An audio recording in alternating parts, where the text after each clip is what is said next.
तो चलिए बच्चों, हम लोग स्टार्ट करते हैं अपना बिजनेस स्टडीज़ का शॉर्ट आंसर टाइप क्वेश्चन।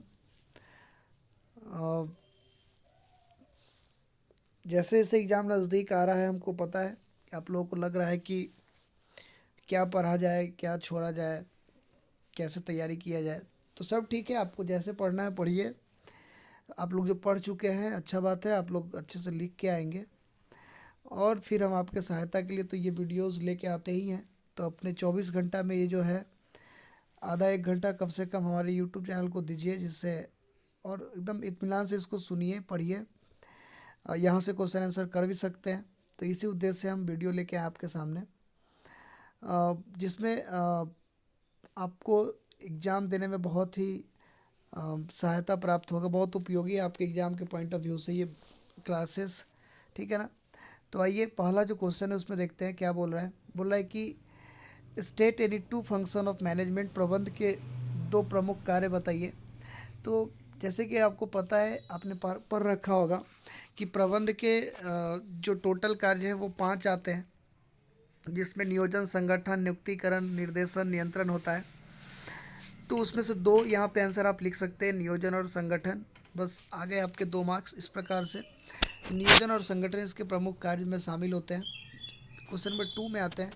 बोल रहा है यह क्यों कहा जाता है कि प्रबंध के सिद्धांत सर्व प्रयुक्त होते हैं। What are the principle of management called universally applicable. पहले क्वेश्चन समझिए, क्वेश्चन क्या बोल रहा है। बोल रहे प्रबंध के सिद्धांत जो है वो सर्व प्रयुक्त होते हैं। कैसे, क्यों कहा जाता है ऐसे। सर्व प्रयुक्त का मतलब होता है सभी जगह लागू होना। तो प्रबंध का सिद्धांत जो वो सभी जगह कैसे लागू होता है, आपको ये बताना है। तो सबसे पहला बात समझिए कि प्रबंध जो होता है वो जैसे भगवान होते हैं सभी जगह मौजूद, वैसे प्रबंध भी हम मानते हैं कि मौजूद होता है। अब देखिए, कोई भी संगठन हो, जैसे रेलवे ले लो, रिलायंस ले लो, टाटा ले लो, स्कूल ले लो, कॉलेज ले लो, अपना घर ले लो, अपना कोचिंग ले लो, हर जगह मैनेजमेंट की आवश्यकता होती है। तो जहाँ जहाँ भी कोई ऑब्जेक्ट के लिए कुछ लोग काम कर रहे होंगे, वहाँ प्रबंध की आवश्यकता है हर स्तर पे। चाहे वो उच्च लेवल बड़ा काम हो, छोटे स्तर पे काम हो, लेकिन वहाँ पे मैनेजमेंट शामिल होता है। तो इसीलिए बोला गया है कि प्रबंध जो है वो सर्व प्रयुक्त होते हैं। आप आंसर में भी देख सकते हैं क्वेश्चन क्या बोल रहा है, आंसर क्या बोल रहा है। बोले प्रबंध के सिद्धांत सर्वयुक्त होते हैं क्योंकि यह सिद्धांत प्रत्येक संगठन में, प्रत्येक संगठन में तो समझ में आ रहा है ना, कि हर जगह पे तथा प्रत्येक स्तर पर, मतलब बड़ा हो या छोटा हो, तो हर एक स्तर पर यह लागू होते हैं। तो इसीलिए बोला गया है कि प्रबंध जो है वो सर्व प्रयुक्त है, मतलब सभी जगह अप्लीकेबल है, यूनिवर्सली अप्लीकेबल है ना। आइए क्वेश्चन नंबर 3 में चलते हैं। क्वेश्चन नंबर 3 आपके सामने है। बोल रहा है व्हाट इज लिबरलाइजेशन, उदारीकरण का। बच्चों आपको पता है उदारीकरण का मतलब होता है उदारता से। तो ये जो उदारता है मतलब क्या हो गया कि किसी भी काम में थोड़ा सा छूट देना उदारता कहलाता है। ठीक है ना। किसी भी काम में छूट देना क्या कहलाता है, उदारता कहलाता है। तो उदारीकरण क्यों आया था 1991 में, जब भारत के हालत खास्ता थे। उनके झोली में बहुत कम पैसा था और भारत देश के ऊपर कर्ज बहुत ज़्यादा था। तो ऐसे केस में मनमोहन सिंह ने 3 पॉलिसीज़ लेके आए थे अपने इकोनॉमिकल कंडीशन को ठीक करने के लिए, जिसमें पहला था प्राइवेटाइजेशन, दूसरा था लिबरलाइजेशन, तीसरा था ग्लोबलाइजेशन। तो लिबरलाइजेशन का मकसद था कि जितने भी बिना मतलब के रिस्ट्रिक्शन, प्रतिबंध लगाए, कानूनी प्रतिबंध लगाया गया है, जिसके कारण बिजनेसमैन को आने में तकलीफ होता है, वो या वो बिजनेस नहीं करना चाहते हैं, तो उन सभी प्रतिबंधों को हटाना ही उदारीकरण कहलाता है ना। तो उदारीकरण उसी टाइम में आया था। तो यहाँ पे देखिए क्या दिया है आंसर में, एक बार देखते हैं हम आपको बता के। मतलब उदारीकरण से आशय व्यवसाय तथा उद्योग पर लगे प्रतिबंधों को न्यूनतम करना, ताकि अनावश्यक प्रतिबंधों को समाप्त किया जा सके। मतलब जो बिना मतलब के परेशान करते हैं व्यापारी को आने में बिजनेस करने के लिए, उसे समाप्त किया जा सके, उदारीकरण कहलाता है।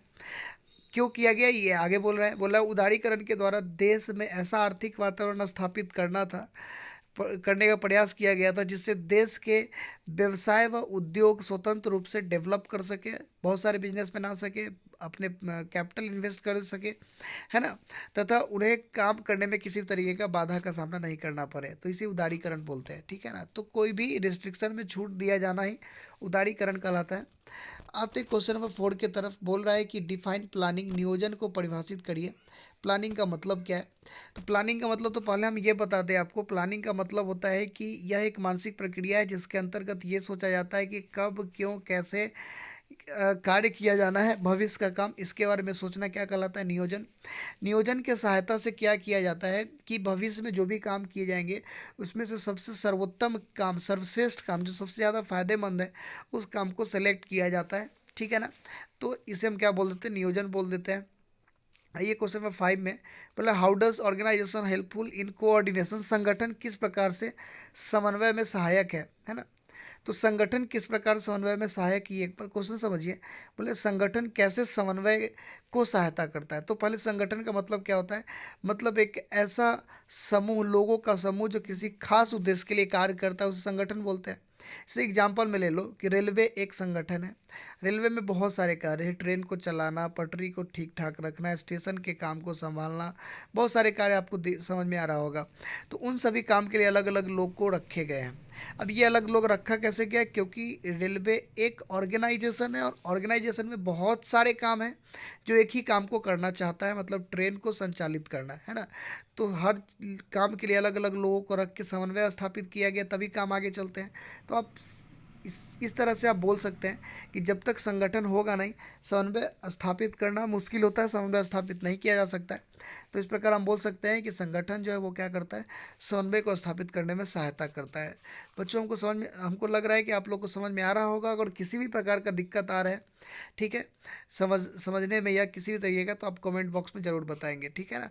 बाद बाकी पूरा वीडियो ज़रूर देखें, जिससे आपको कहीं ना कहीं सहायता मिलेगा क्वेश्चन याद करने में और एग्ज़ाम को अच्छे ढंग से देने में। क्वेश्चन नंबर 6 में आते हैं। बोले चयन प्रक्रिया में साक्षात्कार का महत्व क्यों होता है? Why the interview important in recruitment process. देखिए, रिक्रूटमेंट प्रोसेस में इंटरव्यू की क्या क्या आवश्यकता है? आप समझिए, एज ए मैनेजर, आप किसी कंपनी के मैनेजर हैं और आपको किसी बंदे को जॉब पे रखना है। तो आप क्या करेंगे? जब तक बंदा से मिलिएगा नहीं तब तक आपको उसका व्यवहार के बारे में पता नहीं होगा, उसकी रुचि के बारे में पता नहीं होगा कि वो कैसा व्यवहार कर सकता है, उसका रुचि कैसा है ना? या कैसे लोग हैं, क्या इनमें गुण है, इन सब का बात का पता करने के लिए उनको सीधा सीधा आपको मिलना पड़ेगा। तो जब भी किसी व्यक्ति को या कर्मचारी को काम पे रखते हैं तो उनसे सीधा सीधा मिलना ही साक्षात्कार होता है। इससे फ़ायदा क्या है? तो पहला फ़ायदा बोल रहा है कि साक्षात्कार प्रार्थी के व्यवहार का साक्षात चित्रण करता है। मतलब जो व्यक्ति को आप व्यवहार क्या है उस वो जान सकते हैं, और दूसरा क्या, उसका रुचि का पता, मतलब वो किस काम को करने में ज़्यादा इंटरेस्ट रखता है, जिससे आप उनको काम सौंप सकते हैं, है ना? तो ये इंटरव्यू का फ़ायदा होता है जब भी आप रिक्रूटमेंट करते हैं। ठीक है, आते हैं क्वेश्चन नंबर 7 में। बोला व्हाट इज़ लीडरशिप, नेतृत्व क्या है? देखिए, नेतृत्व क्या है ये क्वेश्चन है, लेकिन यहाँ पे आंसर जो दिया हुआ है 7 का, वो प्रेरणा का आंसर दिया हुआ है। तो उस पर आप ध्यान ना दें और मेरे बात को सुने। नेतृत्व का मतलब क्या होता है? लीडरशिप का मतलब होता है किसी भी व्यक्ति का वह गुण या वह व्यवहार जिससे वो दूसरे व्यक्ति को प्रभावित कर सकता है, उसे हम नेतृत्व कहते हैं। ठीक है ना? जब किसी दूसरे व्यक्ति से हम काम, मान लो एक ए नाम का व्यक्ति है जो कोशिश करके भी दूसरे से कार्य नहीं करवा पाता है, तो आप बोल सकते हो उसमें लीडरशिप का गुण नहीं है। वहीं पे बी नाम का व्यक्ति, अगर वो चाहे तो किसी दूसरे व्यक्ति से काम करवा लेता है, तो उसके व्यवहार में ये कुशलता होता है जिसके कारण वो काम करवा सकता है। तो ऐसे गुण को हम क्या बोलते हैं? नेतृत्व करना बोलते हैं। ठीक है, अब आते हैं प्रेरणा की तरफ। What do you mean by motive, मतलब प्रेरणा से आप क्या समझते हैं? तो प्रेरणा का मतलब होता है कि किसी व्यक्ति के अंदर छिपी हुई इच्छा शक्ति को प्रेरित करना, मतलब जगाना कि चलो बेटा तुम ये काम कर सकते हो, है ना? तो कर सकते हो, कॉन्फिडेंस देना, आंतरिक सुझाव देना, क्या कहलाता है? प्रेरणा कहलाता है। ठीक है ना? क्वेश्चन नंबर आते हैं 9 की तरफ। बोल रहा है कि what is said the planning is looking back, ऐसा क्यों कहा जाता है कि नियोजन पीछे देखता है? तो देखिए, ये तो बहुत ही आसान क्वेश्चन है। नियोजन पीछे देखता है का मतलब है कि जब भी कोई कार्य प्लानिंग किया जाता है तो वो पीछे हुए घटे हुए घटना के को ध्यान में रख के किया जाता है ना? कि पहले कोई काम किया जिसके कारण वो पहले सक्सेस था या फेलियोर था, तो उसको ध्यान में रखा जाता है। और तो पीछे किए गए घटना को ध्यान में रखकर भविष्य के लिए कार्य करना ही नियोजन होता है। तो अतः हम बोल सकते हैं कि नियोजन क्या है? वो पीछे देखता है, पीछे के आधार पे ही, मतलब भूतकाल में घटे हुए घटना के आधार पे ही प्लानिंग बनाया जाता है। ठीक है, क्वेश्चन नंबर 10 में आते हैं। बोला है कि व्हाट इज़ वर्किंग कैपिटल, कार्यशील पूंजी क्या होती है? तो बच्चों, वर्किंग कैपिटल का मतलब होता है ऑनर के द्वारा लगाया गया वैसा कैपिटल ओनर के द्वारा लगाया गया वैसा कैपिटल जो डेली के यूज़ में आता होगा, या उसी के सहायता से क्या होता है कि व्यापार को संचालित किया जाता है। या आप ऐसे भी बोल सकते हैं कि जो कैपिटल क्या है डेली रूटीन में चेंज होते रहता है, कन्वर्ट होते रहता है। जैसे मान लो रॉ मटेरियल है, रॉ मटेरियल का आज रॉ मटेरियल कल वो बिक जाएगा तो कैश में कन्वर्ट हो जाएगा। तो ऐसे कैपिटल को हम क्या बोल देते हैं, वर्किंग कैपिटल बोलते हैं। क्वेश्चन नंबर 11 में आते हैं, बोला what is repo rate, repo दर क्या होता है। तो ये आरबीआई से रिलेटेड है, रिजर्व बैंक ऑफ इंडिया। तो भारतीय रिजर्व बैंक जो होता है, जिस रेट पर अन्य बैंकों से, ठीक है, अन्य बैंकों से क्या करता है, प्रतिभूति या शेयर परचेज करता है, ठीक है, तो उस रेट को हम क्या बोल देते हैं, रेपो रेट बोलते हैं, रेपो दर कहा जाता है। क्वेश्चन नंबर 12 में आते हैं, बोल रहा है कि विपणन एवं विक्रय में अंतर बताइए, give any two differences between marketing and selling. देखिए विपणन का मतलब होता है बाजार के बारे में जानना। बाजार का आशय होता है बाजार में उपस्थित कंज्यूमर से, ठीक है ना, क्योंकि कोई भी जो बिजनेसमैन है वो कंज्यूमर से ही गुड्स बेचेगा। तो कंज्यूमर का क्या एक्सपेक्टेशन है, उनकी क्या आशाएं हैं, उसके बारे में जानना। उनके उनकी क्या चाहत है, किस तरीके का टेस्ट है, इसका पता लगाना क्या कहलाता है, विपणन कहलाता है। जबकि सेल्स का मतलब होता है गुड्स को किसके पास, कस्टमर तक पहुंचाना ही क्या कहलाता है, सेल कहलाता है ना। विपणन का उद्देश्य होता है अधिक संतुष्टि देकर अधिक लाभ प्राप्त करना। जबकि अ, विक्रय का उद्देश्य होता है ज़्यादा से ज़्यादा गुड्स को बेचकर ज़्यादा से ज़्यादा प्रॉफिट कमाना, ठीक है ना। तो ये था क्वेश्चन नंबर 12। आते हैं क्वेश्चन नंबर 13 की तरफ। बोला है कि why should a consumer took for ISI mark on electric goods. बोला एक उपभोक्ता को बिजली की वस्तुओं पर आईएसआई मार्क का क्यों देखना चाहिए। देखिए आईएसआई मार्क का जो है वो गवर्नमेंट उसी गुड्स पे मतलब ये मार्का देती है जिस गुड्स का गुणवत्ता अच्छा होता है, जो यूजेबल होता है, कंज्यूमेबल होता है, जिसे कंज्यूम कर सकता है लोग। और तो अगर आपको उच्च गुणवत्ता वाली वस्तु चाहिए तो उस ऐसे स्थिति में आपको आईएसआई मार्का देखना पड़ेगा। क्वेश्चन नंबर 14 में आते हैं, बोला उद्यमी और प्रबंधक में अंतर बताइए। उद्यमी और प्रबंधक किसे बोलते हैं। तो उद्यमी जो होता है वो व्यापार का मालिक होता है, जबकि प्रबंधक व्यापार के कार्य को संचालन करवाने वाला कर्मचारी होता है। दूसरा है उद्यमी जो है वो फैसला लेता है ना, ऑर्डर देता है, जबकि उस ऑर्डर को पूरा कौन करता है, प्रबंधक करता है। तो ये दो अंतर थे उद्यमी और प्रबंधक के बीच। क्वेश्चन नंबर 15 में आते हैं, मतलब what is the meaning of current assets. चालू संपत्ति से आप क्या समझते हैं। चालू संपत्ति बच्चों आप अकाउंट्स में पढ़ चुके होंगे। चालू संपत्ति का मतलब होता है वैसा संपत्ति जो डेली के कार्य में आता है और 1 साल के अंदर ही वो क्या हो जाता है, कैश में कन्वर्ट हो जाता है। तो उसे हम क्या बोल देते हैं, चालू संपत्ति बोल देते हैं। क्वेश्चन नंबर 16 में आते हैं, बोला state any two object of management. प्रबंध के कोई दो महत्वपूर्ण उद्देश्य बताइए, ठीक है ना। तो महत्वपूर्ण उद्देश्य में आप बोल सकते हैं कि कम खर्चा करके अधिक से अधिक लाभ कमाना। प्रबंध अगर रहेगा, प्रबंध लोग रखता ही क्यों है, क्योंकि खर्चा भी कम हो, ज़्यादा से ज़्यादा प्रॉफिट भी हो। तो पहला उद्देश्य तो ये होता है। दूसरा कि जो भी संसाधन उपलब्ध है, land, building, plant, machinery, workers, तो इन सभी को ज़्यादा से ज़्यादा यूज़ में लाया जाए जिससे ज़्यादा प्रॉफिट हो, ज़्यादा प्रोडक्शन हो। तो ये दो मुख्य उद्देश्य होते हैं प्रबंध के। क्वेश्चन नंबर 17 में देखिए, अगर आपको समझ में नहीं तो 2 बार रिपीट करके बैक जाके रुक के, लेकिन सारे क्वेश्चन को सुने, ये आपके लिए फ़ायदेमंद है 100%। मैं फिर से बोल रहा हूँ। तो क्वेश्चन नंबर 17 में आते हैं, बोले state any true principle of planning. नियोजन के 2 सिद्धांत के नाम बताएं, ठीक है। तो नियोजन के सिद्धांत, नियोजन क्या करता है मतलब, तो नियोजन के सहायता से हम लोग एक फ़ायदा तो ये लेते हैं कि नियोजन के सहायता से उद्देश्य बनाते हैं। दूसरा, नियोजन हमें कार्य कुशलता में वृद्धि करता है। जैसे मान लीजिए कोई काम आपका तय है पहले से कि हमें कौन सा काम कैसे करना है, तो आप आसानी से कर पाते। लेकिन अगर वहीं आपको रास्ता पता नहीं कि कौन सा काम कब क्यों कैसे करना है, तो फिर आपको करने में कठिनाई होगा काम। तो कार्य कुशलता में वृद्धि नियोजन करवाता है। तो 2 काम करके दे दिया आपको नियोजन, एक तो उद्देश्य देता है, दूसरा कार्य कुशलता में वृद्धि करता है। क्वेश्चन नंबर 18 में आते हैं, बोले state any two differences between authority and responsibility.